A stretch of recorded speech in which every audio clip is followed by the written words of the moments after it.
હું સ્ત્રી છું અને આ શબ્દ સાથે સમાજે મને ઘણા લેબલ આપી દીધા છે. ક્યારેક કહે છે કે શાંત રહેજે અને ક્યારેક કહે છે કે સહન કરજે અને ક્યારેક તો એવું કહે છે કે આ તારી હદ છે. પણ મને કોઈએ ક્યારેય પૂછ્યું નથી કે મારી ક્ષમતા છે એ ક્યાં સુધીની છે. મને શીખવાડ્યું છે કે ત્યાગ કરવો એ જ સ્ત્રીનું ગૌરવ છે, પણ મને કોઈએ એ ન શીખવાડ્યું કે તારા સપના પણ મહત્ત્વના છે.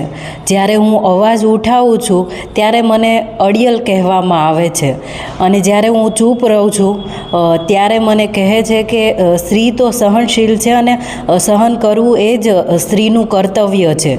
તો હું પૂછું છું કે મૌન ક્યારે શક્તિ બની ગયું? હું સલામતી માંગુ છું તો મને કહે છે કે કપડાં બદલો, સમય બદલો અને રસ્તો બદલો.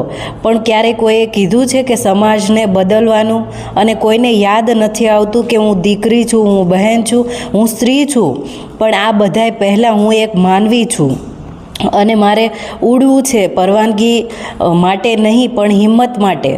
હવે હું ચૂપ નહીં રહું, કારણ કે હું ચૂપીનું કોઈ રક્ષણ નથી. આજે હું બધાય બંધન તોડી રહી છું, કારણ કે સ્ત્રી હોવું એ કમજોરી નથી, પરંતુ સ્ત્રી હોવું એક શક્તિ છે. ધન્યવાદ.